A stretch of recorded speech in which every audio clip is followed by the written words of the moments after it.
I've put off writing the script for a long time, mostly because I will have to edit it to infinity to get it past the Bloodhounds and Assassins at Paramount, but also because, well, it's complicated. It's about the Halo show, but it's also about the games, which is an anthology of my thoughts unto its own. It's about the movie that never was and what could have been, and it's also about what is, what might be, what we really wanted, what we still want as fans, and what we really might be getting instead. Back in May of this year, 2022, after I watched the Halo show, I wanted to talk about it, but I didn't really want to talk about it.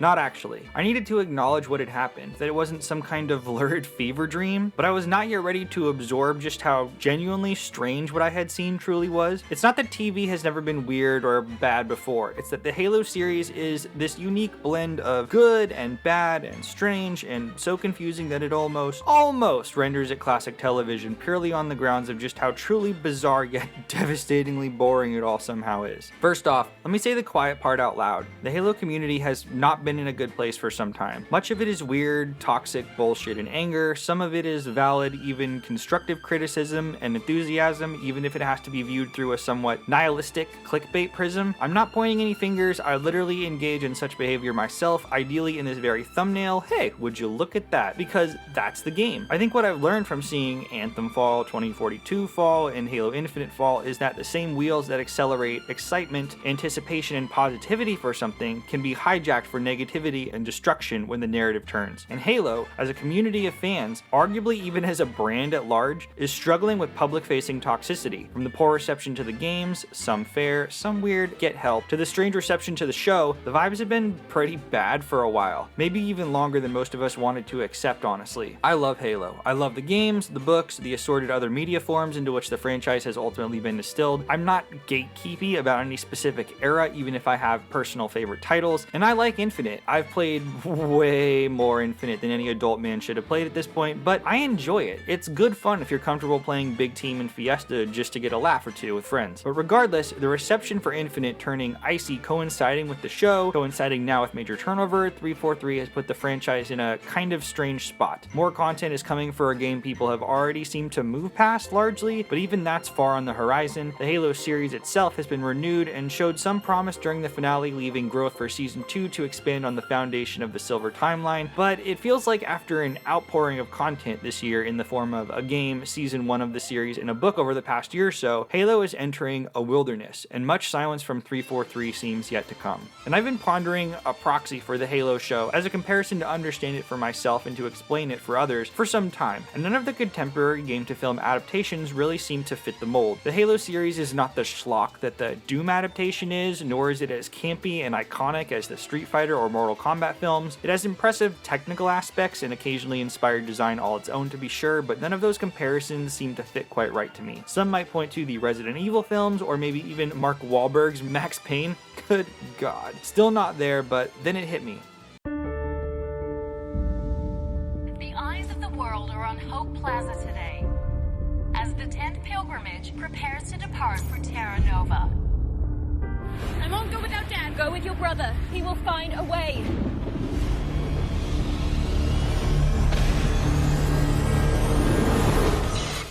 The world you left behind fell victim to greed, war. Welcome to Terra Nova, folks. Welcome home. We're starting over as family.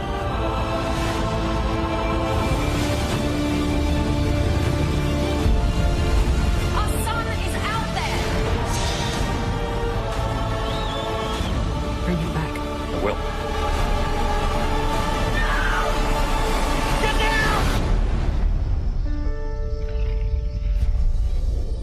Welcome to paradise. Yes, indeed, Terra Nova, the 2011 Fox series about a family that escapes the apocalypse by time traveling to prehistoric Earth to fight dinosaurs. Hopefully, not actually really. There are barely dinosaurs in the show at all, it feels like, which is probably why it got canceled. That and the fact that it wasn't super popular, but it was incredibly expensive, with Fox's entertainment president Kevin Riley quoted as saying at the time, "This is going to be huge, it's going to take an enormous production commitment." And while it did require that substantial commitment, the show was ultimately canceled in the first season. But in terms of the show format and formula, in terms of pacing, pacing, flow, costume and set design, character focus, and even general tone, it reminds me a great deal of the Halo series, obviously with more of a PG, kid-friendly focus instead of Halo's hyper-violence segments. I actually watched substantial portions of Terra Nova again to write this script, and more than ever it feels like, in many ways, a sister series from a spiritual and occasionally stylistic standpoint, which in and of itself is part of the issue at hand. Some of the blandness of Terra Nova comes from the fact that it reads visually as very standard science fiction. Nothing about the series' iconography has aged in the popular consciousness, not the way Alien, Predator, Star Wars, Starship Troopers, or any of its contemporary inspirations have anyways. Perhaps the most obvious stylistic comparison for the aesthetic of Terra Nova is Avatar, go figure, which is creatively something that is still, shall we say, being reevaluated as the sequels draw ever closer. The other obvious inspiration for the Halo show is the show for which the Halo series was ultimately inspired by, even greenlit to compete directly against way back in 2013. This is Game of Thrones, and that I think you very clearly see. For the record, in terms of Halo, the series' success as a hit for Paramount, it has functioned as the big ticket draw for the streaming service that they hoped it would be. So if you're looking for a major silver lining in all of this, no pun intended, let it be that Halo is in fact a smash hit. The series is equal parts human drama, political thriller, and sci-fi war story. This is not inherently the worst template for a Game of Thrones property at face value. It takes what the series does well and leans into the elements that will work best as a network-style TV series, and it's written and scripted as such. This is not, 1,000,000% is not, the Alex Garland Halo movie script, which I'm sure exists somewhere, and holy shit, sounds incredible. Alex Garland went on to write and direct Ex Machina, which is great, Annihilation, which is awesome, and Men, which is certainly a compelling film. And while the proposed one-time director Neil Blomkamp went on to direct District 9, and despite some more mixed critical reception of his more recent projects, unequivocally to me, he is the most interesting person alive to take a crack at personalizing the Halo aesthetic. What could have been? Have you guys seen the Anthem shorts? Like, holy shit.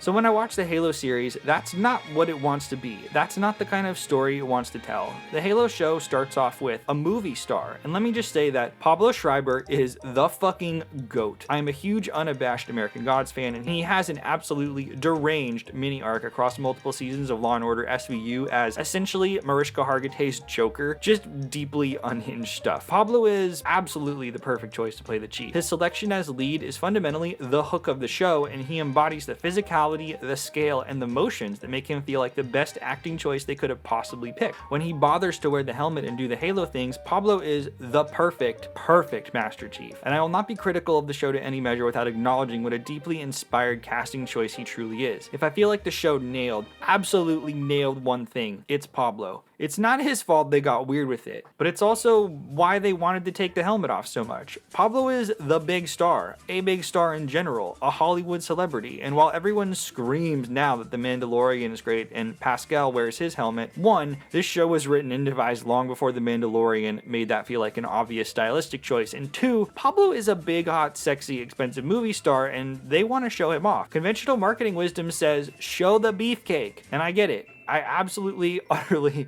get that it's hilarious that he puts his helmet on for that little drive through the park and then takes it off again. I get it. I see it. It's funny. It's very, very funny. But I don't like that it's become this contentious point within the community that the man responded to himself because, oh my god, now we're off the rails. We don't need to do this. The show is just way too silly for this level of animosity going on. And for the record, I think they heard the community, and I think he will wear the helmet more in Season 2 given how Season 1 ends. Spoilers. So what even is the show? Well, it's Halo of Thrones.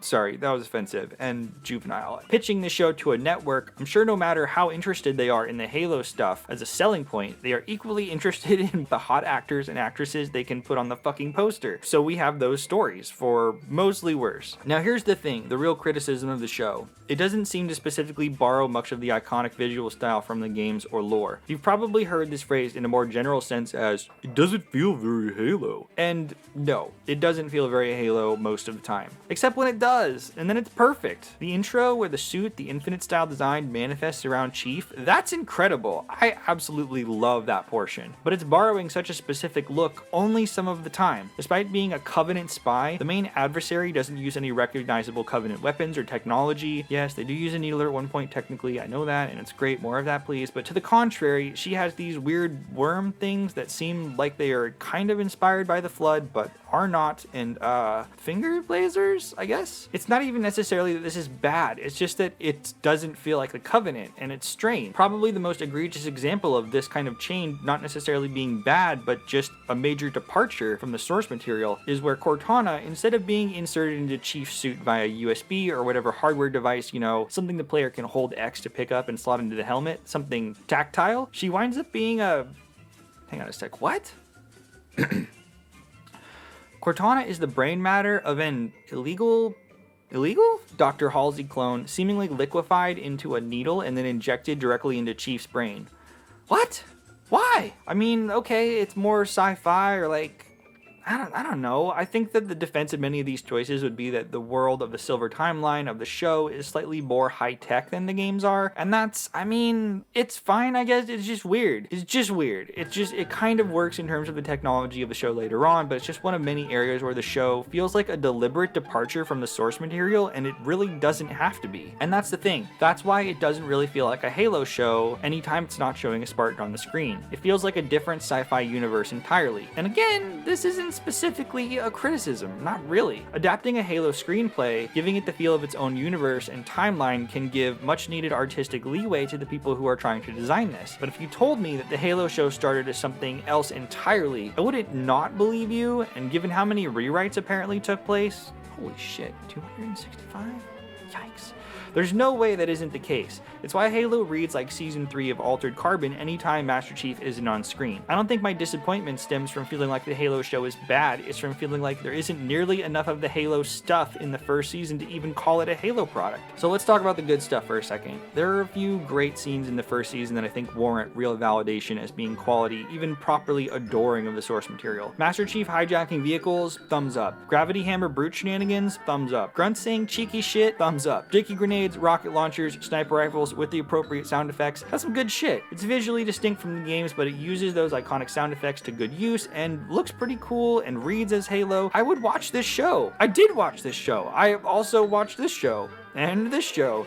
And what is this? And is this Borderlands? Everything on this planet feels like you could put a claptrap somewhere in the frame and it would work just as well as Borderlands, which is a thing that's coming soon, I guess. What the fuck? I also wanted to point out that we already got a great Halo film. It's not called Halo, it's a different sci-fi universe entirely, but it's functionally the same bones. Bungie has been fairly vocal that much of the inspiration for the original Halo CE flood segments were the Alien films, and not so coincidentally, I think that the best film adaptations of the Halo story are Prometheus and more specifically Alien Covenant. Think about it. Alien Covenant is a film where a group of humans get stranded on an uncharted world and wind up uncovering an alien species that functionally body snatches other life forms to replicate. It's equal parts jump scares and body horror with a healthy dose of sci-fi lore that connects the smaller events in the present film to larger, higher concept and bigger scale sci-fi universe in the distant past. Look on my works, ye mighty, and despair. I am a monument to all your sins. You can even have the characters act as stand-ins. The Alien Covenant ship crew members are the Marines, the alien creature itself is the Flood, and Michael Fassbender's robot AI is essentially the Monitor. It's not a perfect translation, but if you were going to turn Halo Combat Evolved, the first game specifically, into a film, this is the template. Heck, there was even a rumor that long ago that Alex Garland script was heavily influenced by Alien and horror elements of the first game. God damn it, what could have been? We're in a weird place with Halo. With games, with the films, with the games to films, and the Halo show is this weird relic of something else. And I didn't even get into the Master Chief gets laid stuff because look, I think I explained that they wanted to feature the big movie star. That's the answer to most of the questions people have around the specific stylistic choices. And again, it's inspired by Game of Thrones, which is the tits and dragons show. Sorry, that was a tangent, but my point is I'm excited for the Mario movie, which looks positively deranged. But I'm also excited for the next season of the Halo show. There's some certainly interesting framework to do more here, ending with something of a soft promise for Chief to be more like the stoic, first-person soldier we've all been playing in the games we love so much, with Cortana firmly injected into our brain matter and along for the ride. It's a good start. A rocky, weird start, but a good start. I don't know where this leaves me in the Halo show. I'm gonna continue watching it, I'm gonna continue being a fan of it, and I hope the franchise's best days are ahead of it. But if ultimately Halo is past peak and the show peters out after a few years and the games never quite land again the way we want them to, I will look back on the Paramount Plus Halo series as a confused but enduring relic of a time when Hollywood and the games industry tried to cross over, got delayed for a decade, and emerged shrieking on the other side. From its announcement and inception in 2013 to the final release more than 260 rewrites and 9 years later, the Halo series is pretty cool, but it sure is weird.